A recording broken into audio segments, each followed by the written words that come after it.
बढ़ाएं अपना कदम सक्सेस की ओर शिखर करियर इंस्टीट्यूट के साथ। शिखर करियर इंस्टीट्यूट पूर्वी भारत में एकमात्र कोचिंग संस्थान जो एक्सक्लूसिवली है मेडिकल एंट्रेंस एग्जाम के लिए।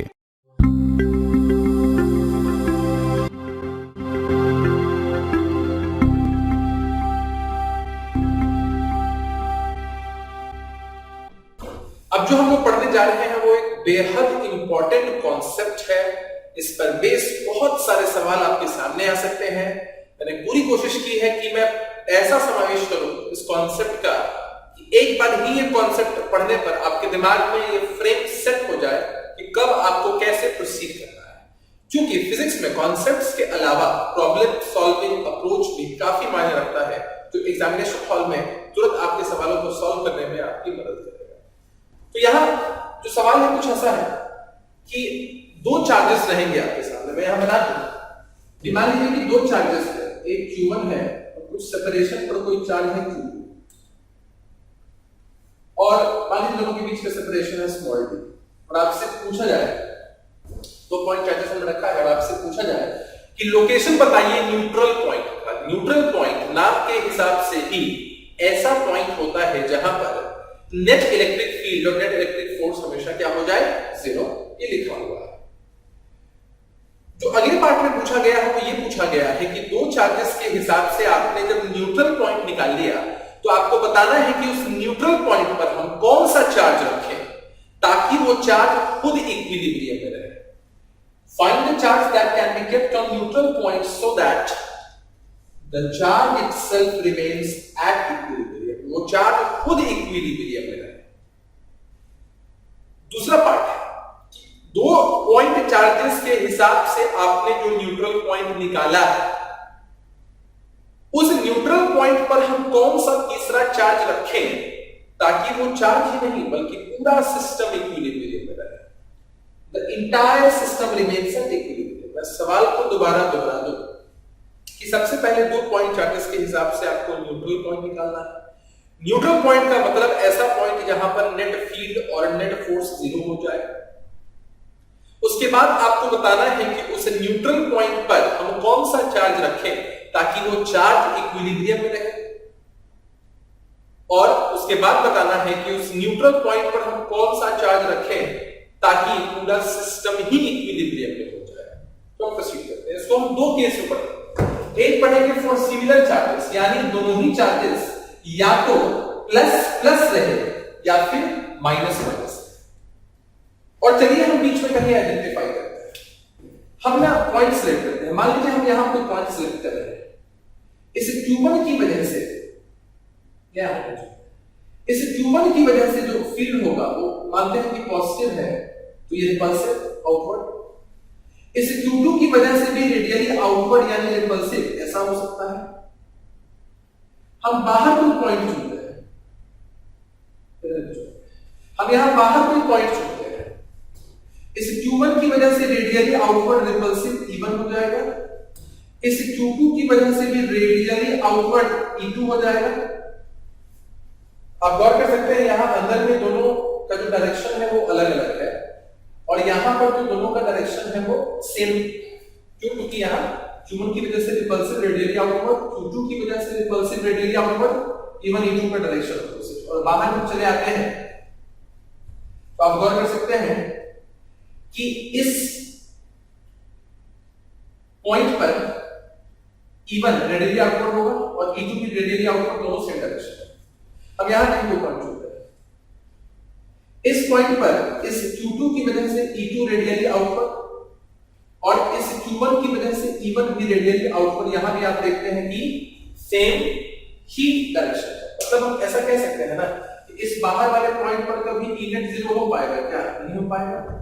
इस बाहर वाले पॉइंट पर कभी E नेट जीरो हो पाएगा क्या? नहीं हो पाएगा। दो सेम डायरेक्शन में ऐड होने की चीज तो जीरो हो नहीं सकता है।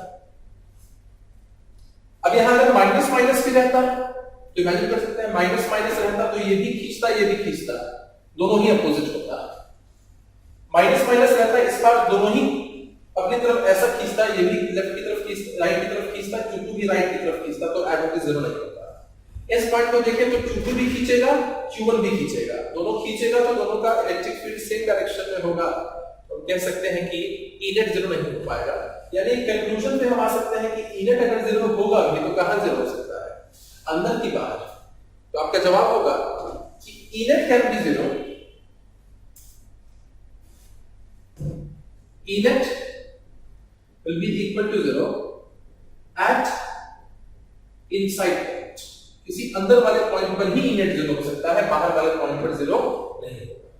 अब हम चाहें तो इस ई नेट की लोकेशन बता सकते हैं बड़ी आसानी से। कैसे बताएंगे कि हम ऐसा मानते हैं, डायग्राम को रीड्रॉ कर लेते हैं ताकि आपको बेहतर समझ में आए। ये Q1 है, ये Q2 है, दोनों के बीच का सेपरेशन मानते हैं कि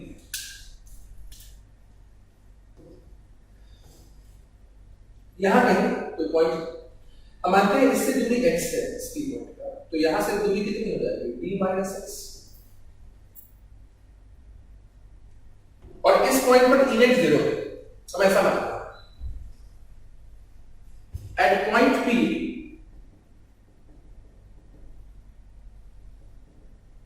E net is equal to zero.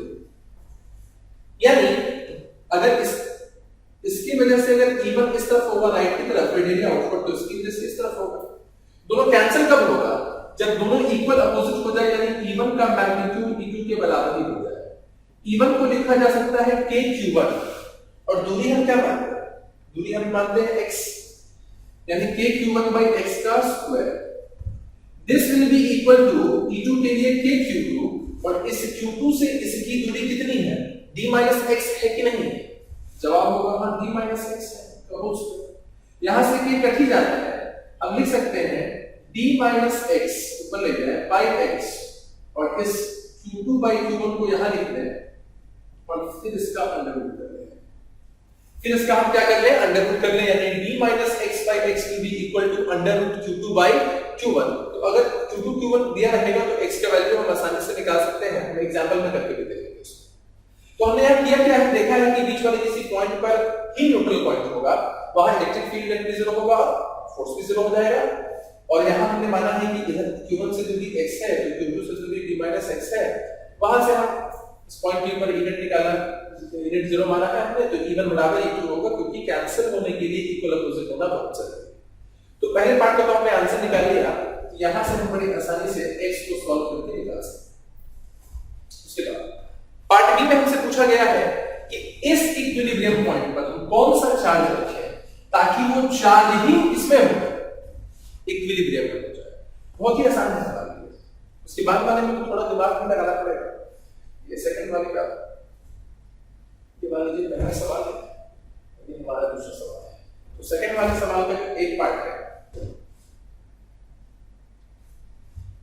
If we put any charge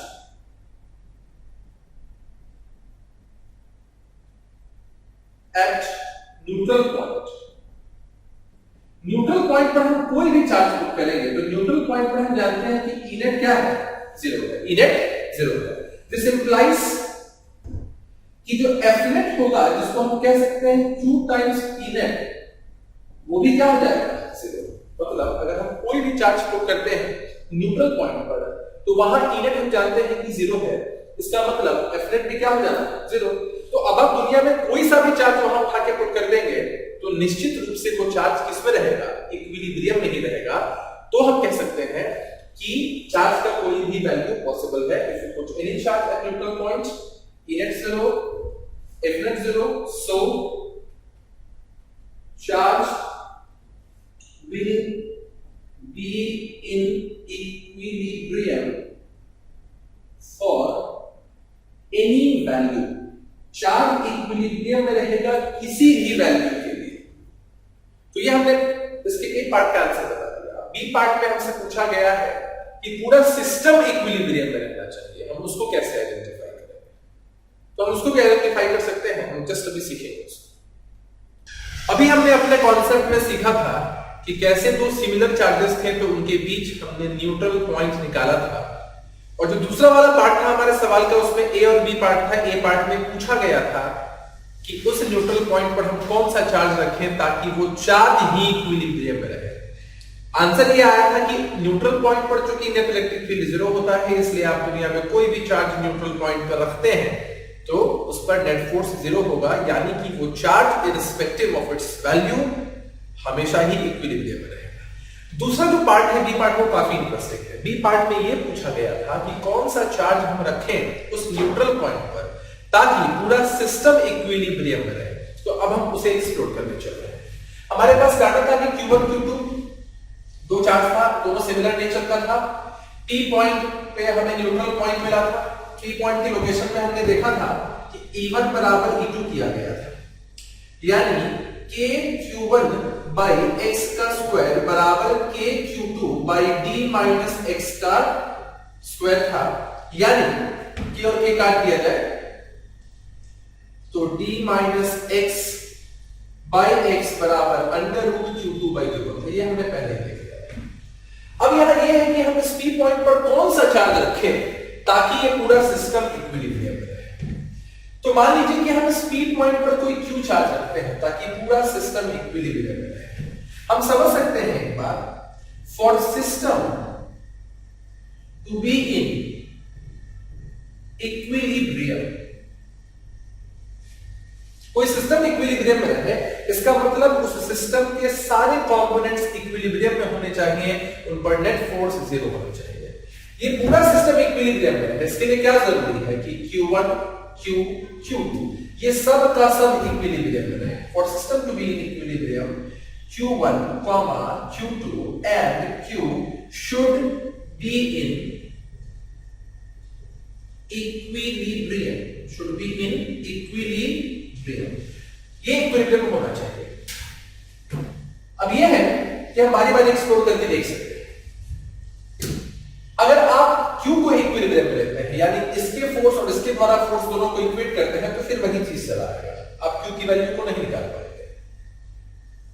हमें एक चीज समझना है कि सिस्टम इक्विलिब्रियम में रहे, इसके लिए Q1 Q2, अगर सिस्टम इक्विलिब्रियम में नहीं भी रहता तो ये जो Q चार्ज है यहां रखा हुआ न्यूट्रल पॉइंट पर, वो तो तय है कि इक्विलिब्रियम में रहना ही है, क्योंकि हमने अभी निकाला था एक पार्ट में कि irrespective of the value of the charge ये Q हमेशा ही इक्विलिब्रियम में रहेगा।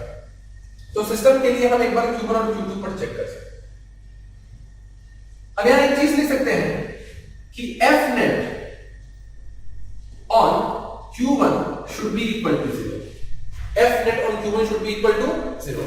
यानी इस Q1 पर जो फोर्स लग रहा होगा Q और Q2 की वजह से, ये दोनों ही फोर्स एक दूसरे को बैलेंस कर लेना चाहिए। यानी इस Q1 पर जो फोर्स लग रहा होगा, जैसे क्या है ना कि आप अगर लॉजिकली चाहें तो निकाल सकते हैं कि पॉजिटिव चार्ज होगा कि नेगेटिव चार्ज होगा Q। आप यहां कैलकुलेशन से भी निकाल सकते हैं, मैं करके दिखाऊंगा आपको कि अगर इस Q1 पर हमें नेट फोर्स 0 करना है, ये Q2 सिमिलर नेचर का चार्ज है, इसलिए तय है कि यहां जो फोर्स होगा Q2 की वजह से FQ2 वो तय है कि रिपल्सिव होगा। तो ये जो Q की वजह से है वो क्या होना चाहिए, अट्रैक्टिव होगा, तभी तो एक दूसरे को कैंसिल करेगा। और अट्रैक्टिव होने के लिए Q नेसेसरली नेगेटिव चार्ज होना चाहिए। दोबारा मैं रिपीट कर दूं कि इस Q2 की वजह से Q1 पर जो फोर्स है वो रिपल्सिव होगा, इस Q की वजह से यहां अट्रैक्टिव होना चाहिए, तभी काउंटर बैलेंस हो पाएगा।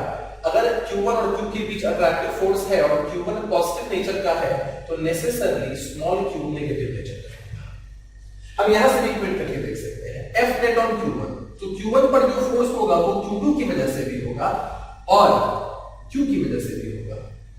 ये दोनों ही इक्वेट होकर 0 हो जाने चाहिए। अगर हम Q1 पर फोर्स देखना चाहते हैं Q2 की वजह से, तो लिखेंगे कि Q1 Q2 और दोनों के बीच की दूरी है d, पूरी दूरी है d का स्क्वायर, प्लस अगर हम Q1 पर फोर्स देखना चाहते हैं स्मॉल q की वजह से, तो हम लिखेंगे कि Q1 Q बाई इनके बीच की दूरी है x, यानी x का square, this will be equal to 0। यहां k और k कट जाएगा, Q1 कट जाएगा, इस स्मॉल q का वैल्यू चला आएगा minus Q2 into x square by D square. यही हमें निकालना था। तो एक तरह से हमने इसको निकाल दिया, लेकिन आपके मन में ख्याल आ सकता है कि Q2 पर भी करके देखा जाए कि Q2 पर जब नेट फोर्स आता है तो दोनों वैल्यू सिमिलर है, सेम है, यानी सेम कॉन्सेप्ट से F नेट Q2 पर भी 0 ही होना चाहिए। अब Q2 को जरा एक्सप्लोर करते हैं। इस Q2 पर इस Q1 की वजह से दोनों सिमिलर नेचर का चार्ज है। तो Q2 पर Q1 की वजह से जो फोर्स होगा वो रिपल्सिव होगा, ये है Q1 की वजह से फोर्स। तो जाहिर सी बात है कि इस क्यूब में अट्रैक्टिव होना चाहिए, अट्रैक्टिव होने के लिए डिसिमिलर नेचर, तो अगर Q2 पॉजिटिव है तो स्मॉल q का वैल्यू जो होगा वो नेगेटिव चार्ज होगा। तो हम यहां लिख सकते हैं कि F F net on Q2 यानी Q1 की वजह से भी और स्मॉल q की वजह से भी, यह दोनों ही ऐड होकर जीरो हो जाना चाहिए, जीरो होने के लिए यहां लिखेंगे K। Q1 की बात करें लिखेंगे Q1 की वजह से K Q1 Q2, मतलब यह जो फोर्स है F वो Q2 पर फोर्स है Q1 की वजह से, Q2 पर फोर्स है Q1 की वजह से। तो हम लिख सकते हैं Q1 Q2 K Q1 Q2 by नीचे D का स्क्वायर, और यह जो F2 है वह Q फोर्स की वजह से Q2 पर, Q चार्ज की वजह से Q2 पर फोर्स है, इनके बीच की दूरी d माइनस x है। तो हम यहां लिख सकते हैं k q q2 by d minus x का whole square, this should be equal to 0, यानी फिर यहां k कट जाएगा, q2 कट जाएगा, स्मॉल q का वैल्यू माइनस q1 और यहां d माइनस x का whole square by d square हो जाएगा।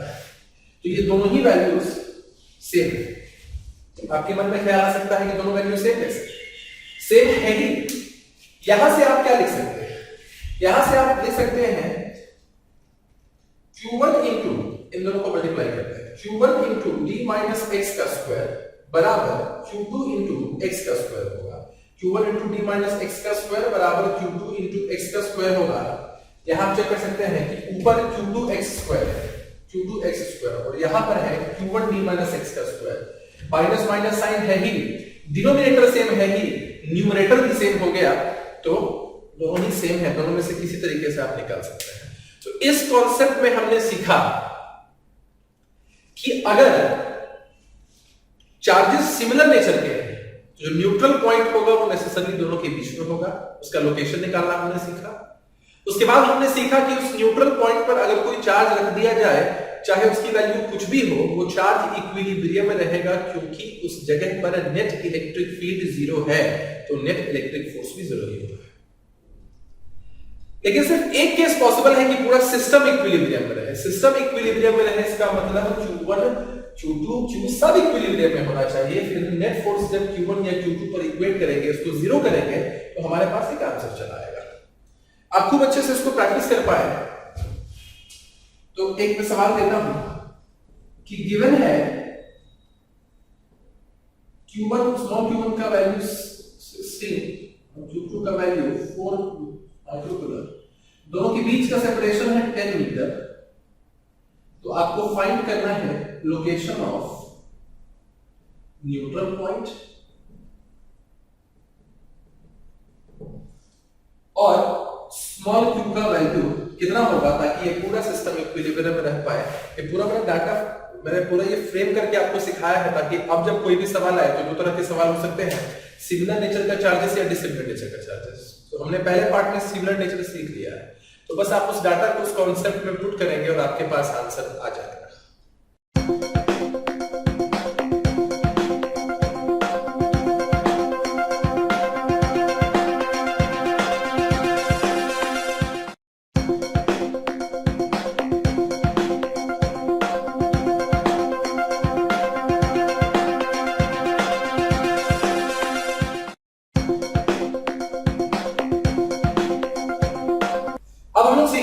डिसिमिलर नेचर के अगर चार्जेस होंगे तो न्यूट्रल पॉइंट हम कैसे लोकेट करते हैं, उस न्यूट्रल पॉइंट पर कौन सा चार्ज रहे ताकि वो चार्ज इक्विलिब्रियम में रह पाए, या कौन सा चार्ज रहे ताकि वो पूरा सिस्टम इक्विलिब्रियम में रह पाए।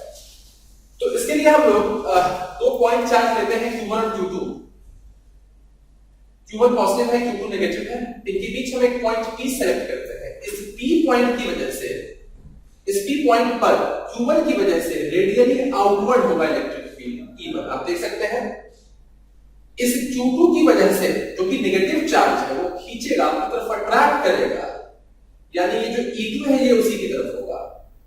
आपने यहां देखा कि E1 और E2 दोनों ही सेम डायरेक्शन है, तो कभी भी दोनों ऐड होके जीरो नहीं हो सकता, ये बात एकदम तय है। मतलब अब न्यूट्रल पॉइंट जैसे सिमिलर नेचर के चार्जेस के केस में बीच में आता था, अब इस केस में कभी बीच में नहीं आ पाएगा। अगर हम साइड्स को एक्सप्लोर करना चाहें, मान लीजिए साइड में हम कोई पॉइंट P सिलेक्ट करते हैं, इस P पॉइंट पे हम क्या देखते हैं, इस P पॉइंट पर इस Q2 की वजह से attractive electric field radially invert हो जाएगा और इस Q1 की वजह से रेडियली आउटवर्ड हो जाएगा इलेक्ट्रिक फील्ड। Q1 की वजह से रेडियली आउटवर्ड पॉजिटिव चार्ज है और Q2 की वजह से रेडियली इनवर्ट, दोनों ऑपोजिट डायरेक्शन में हो सकता है कि नेट इलेक्ट्रिक फील्ड जीरो हो जाए। अगर हम यहां कहीं कोई पॉइंट P सेलेक्ट करते हैं तो इस Q1 पॉजिटिव चार्ज की वजह से रेडियली आउटवर्ड इवन हो जाएगा और इस Q2 की वजह से रेडियली इनवर्ट अट्रैक्टिव हो जाएगा, यानी यहां भी नेट इलेक्ट्रिक फील्ड जीरो हो सकता है, लेकिन जीरो किसी एक ही साइड पर होगा। हम एक्सप्लोर करेंगे, हमें कॉन्सेप्ट लिखेंगे, हमें कॉन्सेप्ट यहां लिखेंगे कि E net will be zero outside the charges, पहले इनसाइड था अब आउटसाइड होगा, and on the side of the charge which is smaller in magnitude, ये कॉन्सेप्ट होगा। जैसे उसमें बीच में होता था, इसमें साइड में होगा और उसकी साइड होगा, दोनों में से उसकी साइड होगा जिसका मैग्नीट्यूड छोटा है। जैसे कहीं -5 और +2 लिखा है तो हम -5 को नहीं लेंगे, हम +2 को लेंगे, क्योंकि एक का मैग्नीट्यूड 5 है और दूसरे का मैग्नीट्यूड 2 है। तो ये बात समझनी बहुत जरूरी है कि हम इसमें सिर्फ मैग्नीट्यूड की चर्चा करते हैं। एक ये कॉन्सेप्ट हो गया। अब ये छोटे वाले इनसाइड, ये मैंने यहां लिख दिया है कि ये जो न्यूट्रल पॉइंट आएगा, ये छोटा जो मैग्नीट्यूड होगा उसी की तरफ होगा। आपके मन में ख्याल आ सकता है कि आखिर ऐसा क्यों, मैं मैथमेटिकली एक्सप्रेस करके आपको समझा दूंगा। जैसे मान लीजिए ऐसा मानते हैं कि यहां कोई Q1 चार्ज है और यहां कोई Q2 चार्ज है, दोनों के बीच का सेपरेशन है स्मॉल। यहां इसको हमने माइनस लिया है और इसको हमने पॉजिटिव ले लिया है। सपोज हम ऐसा मानते हैं कि ये जो Q2 है, इसका मैग्नीट्यूड छोटा है किसके कंपैरिजन में, Q1 के मैग्नीट्यूड के कंपैरिजन में। तो हमारा कॉन्सेप्ट हमको क्या सिखाता है कि बीच में नहीं होगा, साइड्स में होगा और उसकी साइड होगा जिसका मैग्नीट्यूड छोटा है। यानी यहां Q2 का मैग्नीट्यूड अगर छोटा है तो Q2 की तरफ P पॉइंट कोई किसी x दूरी पर हम मानते हैं कि न्यूट्रल पॉइंट लोकेटेड है जहां नेट इलेक्ट्रिक फील्ड जीरो है। अगर Q2 से दूरी हम x मानते हैं, यहां से यहां की दूरी d है, तो यहां से लेके यहां तक की दूरी d प्लस x हो जाती है। यहां से यहां तक की दूरी d प्लस x हो जाती है। अब इस P पॉइंट पर इस Q2 की वजह से अट्रैक्टिव E2 होगा और इस Q1 की वजह से रिपल्सिव, हमने यही सीख लिया था। तो न्यूट्रल पॉइंट पर E1 बराबर होना चाहिए E2 के, E1 बराबर होना चाहिए E2 के। तो E1 कैसे आएगा, Q1 की वजह से, यानी K Q1, और Q1 और इस पॉइंट के बीच की दूरी आपने निकाली है d प्लस x, यानी d प्लस x का square plus,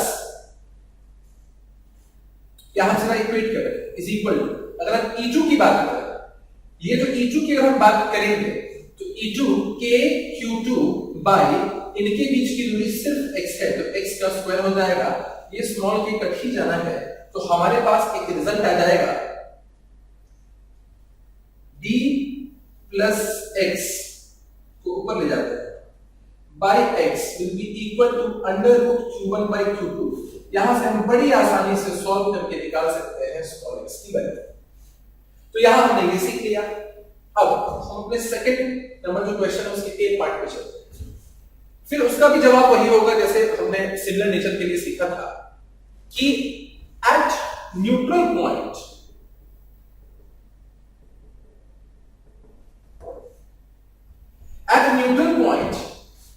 E net is equal to 0, so F net will be equal to 0 for any value of small Q, आप स्मॉल क्यू की कोई भी वैल्यू को आप पुट करके हमेशा ये तय है कि एफ नेट तो 0 ही होगा। अब बी पार्ट थोड़ा इंटरेस्टिंग हमने देखा भी था, उस पर उसको सॉल्व करेंगे। उससे पहले एक और चीज मैं आपको बता दूं कि आखिर ऐसा क्यों हुआ कि ये जो न्यूट्रल पॉइंट था वो उस चार्ज के करीब ज्यादा था जिसका मैग्नीट्यूड छोटा था। उसका कारण देखिए, यहां हमने क्या एक्सप्लोर किया है, यहां हमने एक्सप्लोर किया है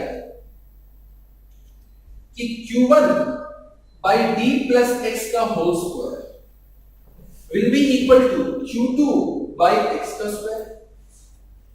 ये दोनों आपस में बराबर है। इसे एग्जाम्पल में आपको दूं, कोई लिखता है 6 by 3 बराबर 2 by 1, लिख सकता है ना, 6 by 3 बराबर 2 by 1 लिखता है।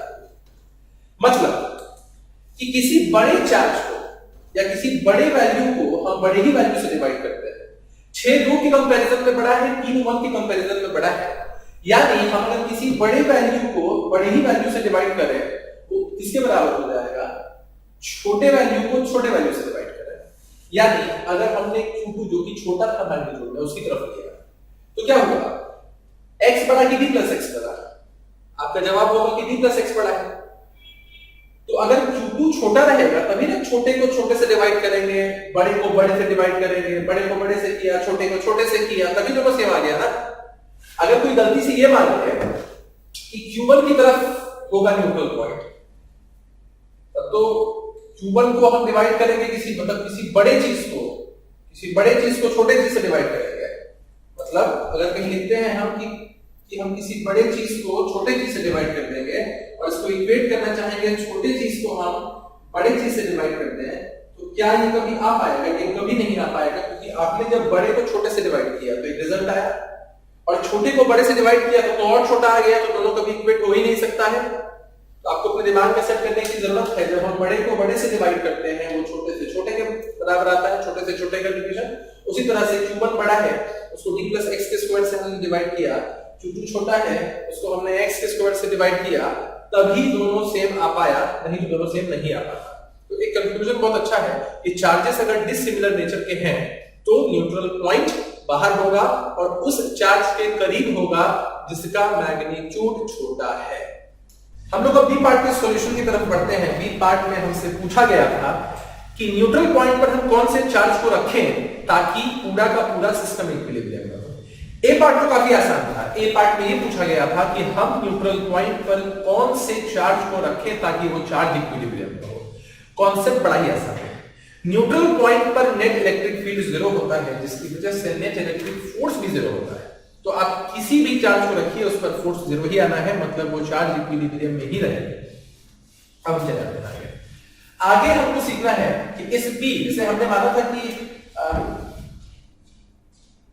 ये जो Q2 नेगेटिव चार्ज है उसका मैग्नीट्यूड छोटा है Q1 के कंपैरिजन में, यानी ये जो P पॉइंट है वो Q2 की तरफ है। यहां से यहां हमने डिस्टेंस दिया था x, तो यहां से यहां डिस्टेंस हो जाता, क्योंकि यहां से यहां डिस्टेंस d है तो ये पूरी दूरी है d प्लस x। ये हमने देख लिया। अब सवाल है कि इस P पॉइंट पर हम कौन सा चार्ज Q रखें ताकि ये पूरा सिस्टम इक्विलिब्रियम में आ जाए, पूरा सिस्टम इक्विलिब्रियम में आ जाए। अब ये कॉन्सेप्ट जानते हैं, for system to be in equilibrium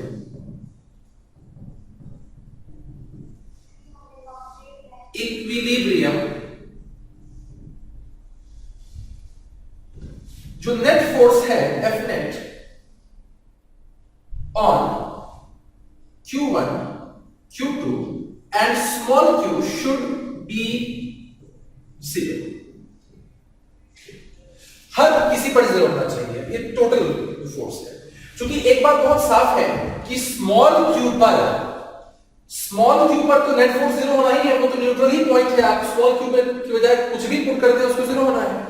अगर सिस्टम को इक्विलिब्रियम में रखना है, इसका मतलब इस सिस्टम के सारे elements like Q1, Q2, small q, ये सब का सब क्या होना चाहिए, ये सब का सब इक्विलिब्रियम में होना चाहिए, यानी सब पर नेट फोर्स 0 होना चाहिए।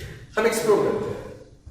हम जब एक्सप्लोर करेंगे तो क्या कि F net Q1 पे 0 होना चाहिए और Q2 पर भी 0 होना चाहिए। उससे पहले एक सिंपल सी बात है जो हमने सीखी थी अभी, कि इस जगह पे जो E1 बराबर E2 था, क्योंकि उससे पहले हम लोग सीख रहे थे, वो था के Q1 और दूरी थी d प्लस एक्स का स्क्वायर और ये बराबर था मैग्नीट्यूड वाइज के Q2 और दूरी क्या थी x का स्क्वायर, ये हमने सीखा था पहले। अब हमारा एक पर्पस है कि हम net force F net Q1 पर 0 करते हैं। तो ये जो चार्ज Q1 है उस पर फोर्स लगेगा Q2 की वजह से और स्मॉल q की वजह से। ये जो Q2 है आप देख सकते हैं डायरेक्शन, ये जो Q2 है ये नेगेटिव चार्ज है, ये पॉजिटिव चार्ज है, तो ये इसको अपनी तरफ अट्रैक्ट करेगा तो ये जो फोर्स लगा है वो Q2 की वजह से लगा है, आप समझ सकते हैं। तो इस स्मॉल q की वजह से जो फोर्स लगना चाहिए, इस स्मॉल q की वजह से जो पॉजिटिव फोर्स लगना चाहिए वो अपोजिट नेचर में होना चाहिए। अपोजिट नेचर होने के लिए ये इसको Q1 को रिपेल करेगा, तभी ये संभव है, तभी ये पॉसिबल है। तो रिपेल करेगा तभी हो पाएगा, यानी हम कह सकते हैं कि ये जो Q चार्ज है वो नेसेसरली पॉजिटिव आना चाहिए। आप कॉमन सेंस से बता सकते हैं। मैं दोबारा रिपीट करूं कि नेट फोर्स Q1 पर 0 होना चाहिए, यानी Q1 पर Q2 की वजह से एक अट्रैक्टिव फोर्स लगा, क्योंकि ये डिसिमिलर नेचर का चार्ज है, नेगेटिव चार्ज है। F22 आपने बना दिया। इसको काउंटर बैलेंस करने के लिए Q की वजह से लेफ्ट की तरफ रिपल्सिव फोर्स लगना चाहिए, इसलिए जरूरी है कि स्मॉल q पॉजिटिव ही हो। अब हम मैग्नीट्यूड वाइज दोनों को देख सकते हैं कि F नेट जो Q1 पर लगता है, F नेट Q1 पर लगने वाला एक Q2 की वजह से है, उसका मैग्नीट्यूड F नेट जो Q पर लगता है ये तय है कि ये पॉजिटिव है, ये तय हमने कर लिया है कि ये पॉजिटिव है डायरेक्शन को देखकर और अज्यूम करके। इसका मतलब जो मैग्नीट्यूड होगा F22 की वजह से वही होना चाहिए F2 की वजह से। चलिए इसको इक्वेट करते हैं। यहां हम लिखेंगे के Q1 पर फोर्स Q2 की वजह से, के Q1 और दोनों के बीच की दूरी है d का स्क्वायर, और यहां हम लिखेंगे के Q1 और Q1 और Q के बीच की दूरी, Q1 और Q के बीच की दूरी d प्लस x है, यानी d प्लस x का होल स्क्वायर। यहां हम k और k को काट देंगे, Q1 और Q1 को काट देंगे, Q का वैल्यू आ जाएगा हमारे सामने Q2 into d plus x का होल स्क्वायर बाय d का स्क्वायर। याद रहे कि यहां हमें सिर्फ मैग्नीट्यूड पुट करना है, सिर्फ मैग्नीट्यूड पुट करना है। आपके मन में फिर से ख्याल आ सकता है कि क्यों ना हम नेट फोर्स देखें Q2 पर। तो अगर हम नेट फोर्स Q2 पर इक्वेट करना चाहते हैं, चलिए Q2 को जरा एक्सप्लोर किया जाए। इस Q2 पर इस Q1 की वजह से फोर्स अट्रैक्टिव होगा, क्योंकि दोनों डिसिमिलर नेचर के हैं, डिसिमिलर नेचर के हैं, यानी F यहां हम लोग लिखेंगे Q2 पर Q1 की वजह से F Q1 अट्रैक्टिव, और ये जो है इस Q की वजह से इस तरफ होना चाहिए था ताकि बैलेंस कर पाता। ये अगर नेगेटिव है ये पॉजिटिव है, तभी ना अट्रैक्टिव संभव है। तो अट्रैक्टिव है इसका मतलब कि ये जो Q है फिर से क्या होना चाहिए, पॉजिटिव होना चाहिए। तो हमने एक्सप्लोर किया कि इस Q2 पर Q1 की वजह से अट्रैक्टिव, Q की वजह से भी अट्रैक्टिव, ये भी पॉजिटिव, दोनों का डायरेक्शन अपोजिट है, यानी हम कह सकते हैं कि मैग्नीट्यूड Q1 की वजह से बराबर होना चाहिए मैग्नीट्यूड Q की वजह से। अगर हम इक्वेट करेंगे तो यहां लिखेंगे के Q1 Q2 बाय दोनों के बीच की दूरी, Q1 Q2 के बीच की दूरी को हमने d माना है, और के Q2 Q और Q2 के बीच की दूरी को हमने x माना है। तो यहां से k कट ही जाना है, Q2 कट ही जाना है। इस Q की जगह हम लिखेंगे Q1 x square by d square. ये दोनों ही वैल्यू सेम है, क्यों? क्योंकि यहां से हम देख सकते हैं कि Q1 इंटू x का स्क्वायर, Q1 के कट जाना है, Q1 इंटू x का स्क्वायर बराबर Q2 into d plus x का होल स्क्वायर हो जाएगा। इससे हम ये बात समझ सकते हैं कि दोनों ही सेम है वैल्यू। तो हमारे पास एक रिजल्ट आ गया। फाइनल कंक्लूजन में आपको बताऊं कि अगर चार्जेस सिमिलर नेचर के हैं तो न्यूट्रल पॉइंट दोनों के बीच में लोकेटेड होगा। हम आसानी से कह सकते हैं कि उस न्यूट्रल पॉइंट पर दुनिया का कोई भी चार्ज हम पुट कर दे किसी भी वैल्यू का, वो चार्ज खुद इक्विलिब्रियम में होगा। लेकिन सिस्टम अगर इक्विलिब्रियम में रहना है, सिर्फ एक केस पॉसिबल है, उस केस में हम Q1 या Q2 दोनों पर नेट फोर्स 0 इक्वेट करते हैं और आंसर हमारे पास चला आता है। अगर डिसिमिलर नेचर के चार्जेस हैं तो इसका मतलब है कि जो न्यूट्रल पॉइंट होगा वो बीच में नहीं होगा, साइड में होगा, उस चार्ज की तरफ होगा जिस चार्ज का मैग्नीट्यूड छोटा है। वो मैंने आपको रीजन बता ही दिया है। उसके बाद हम कह सकते हैं कि उस न्यूट्रल पॉइंट पर हम दुनिया का कोई भी चार्ज पुट करें, उस पे नेट फोर्स 0 होगा, क्योंकि न्यूट्रल पॉइंट पर नेट इलेक्ट्रिक फील्ड 0 होता है। फिर हम चले आए उस पॉइंट पर कि उस न्यूट्रल पॉइंट पर हम कौन सा चार्ज रखें ताकि सिस्टम इक्विलिब्रियम में हो जाए। तो या तो Q1 या तो Q2 दोनों पर नेट फोर्स इक्वेट करते हैं हम 0 से, तो हमारा आंसर चला आता है। आप प्रैक्टिस कर पाए इसलिए मैं आपको एक सवाल दे दूं कि गिवन है, मान लीजिए कि कोई Q1 चार्ज है वो 25 माइक्रोकूलम्स है और कोई Q2 है जो -9 माइक्रोकूलम है और दोनों के बीच की दूरी फिर से 10 मीटर है। तो find neutral point and small q वो q की वैल्यू जिसके लिए पूरा का पूरा सिस्टम इक्विलिब्रियम में रह पाए। आप आसानी से इस कॉन्सेप्ट का इस्तेमाल करके दे सकते हैं, क्योंकि आपको बस दिमाग में सेट करना है कि दो टाइप से सवाल ही पूछा जा सकता है। एक कि सिमिलर चार्जेस रहे, प्लस प्लस रहे या माइनस माइनस रहे, और दूसरा कि डिसिमिलर नेचर का चार्जेस रहे, प्लस प्लस या फिर माइनस माइनस।